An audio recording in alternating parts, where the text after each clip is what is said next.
One of the few features we didn't have a look at yet in Vellum is plasticity, meaning the ability to deform a simulation geometry and have it stay there where we deformed it without springing back to its original state. Let me demonstrate that by squashing a cylinder in kind of a Vellum hydraulic press. So, for example, you could use a similar setup to squash and crumple a paper cup or an aluminum can. Let's start by dropping down a tube, diving in there, setting the primitive type to polygon, adding caps, scaling down our overall radius a bit, 0.3, and then increasing our rows and columns like so. Next, let's just fuse the caps onto the mesh using the fuse swap, and let's just quickly select those edge loops and put them in a separate group by, in our case, just maybe manually selecting them by just double clicking on those edges here, and then with shift pressed, selecting this loop as well, and then over the viewport I'll press tab and drop down our group, which now has these edges in group 1. I created those edge selections and those edge groups for my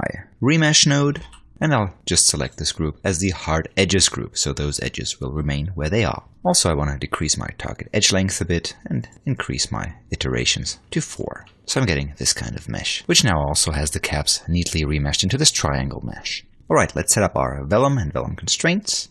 In this case, I want to use only one constraint, namely the Vellum cloth, and I will use a box as our hydraulic press. So let's just move this up a bit, maybe 1.1, and let's just keyframe this Y position here by alt-clicking in this field, then advancing to frame 48 and moving this cube down, say to 0.5, again alt-clicking in this field to keyframe it, and then back on frame 72. Let's move this back up where it was. Let's wire this in the collider slot and directly attach a Vellum solver to this.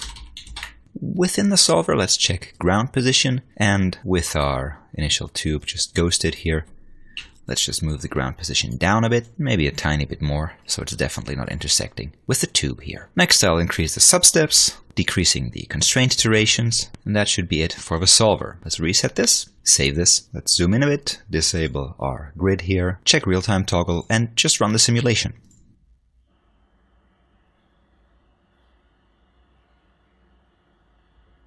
So a few things we're seeing here. On the one hand, our cloth isn't very stiff, it's almost collapsing by itself, and then it's not showing any plasticity, so it's trying to get back into its original shape, but due to it being too soft, it cannot do that. So let's tweak our Vellum cloth settings a bit. Let's drag these parameters down here. So what I want to do here is I want to increase drag and damping to 0.05 on the stretch, and let's increase the drag to 1000 along the normal and the tangent. I also want to disable compression stiffness, and I want to have my bend stiffness on a really high value too. So let's just copy that, paste this value down here, and also increase our damping to a really high value of 0.8. Let's just run the simulation without our hydraulic press.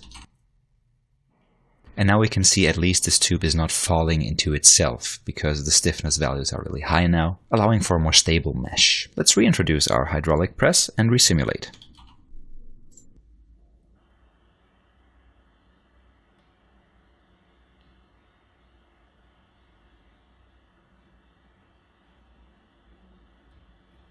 And what happens here is we basically just created a perfectly elastic aluminum can. So let's finally enable plasticity, which we want to have enabled on our bend constraint. So let's check that here. And I've got these 3 new parameters. Threshold is a value below which the material will exhibit elastic behavior. That means below a bend value of 10, those bend constraints will try to get to their original value again. The rate is a factor for how fast the material here will become a plastic material. That means a material that will remain in the shape it has been deformed into.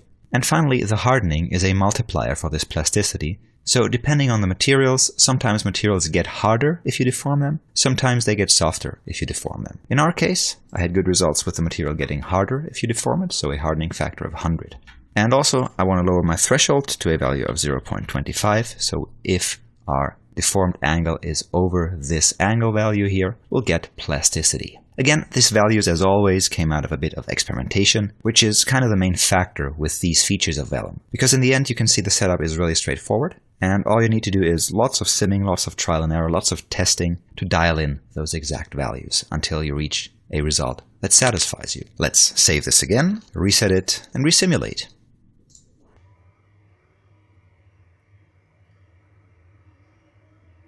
And as I stop this, now you can see this deformed, squashed aluminum can or tube or coffee mug, whatever, will remain in its shape, more or less. We've got a little bit of movement here at the end, just a tiny bit of simulation still going on there, and you could use any of the techniques we previously described to stop this unwanted movement by introducing a velocity threshold and just stopping the simulation for points that are below that velocity threshold for a given number of frames. What I typically do now is use this simulated coarse mesh in a point deform to deform a high resolution mesh of the object we want to squash and crumple, in this case maybe an aluminum beverage can. But for now, just to make this a little bit more appealing, let's use the vellum post process and just enable the subdivision, maybe 2 subdivisions here, and disable a wireframe so we can see a crumpled mesh here in a bit better quality. And that is simple plastic deformation in vellum in Houdini. As always, looking forward to what you guys create with this, and until next time, it's cheers and goodbye.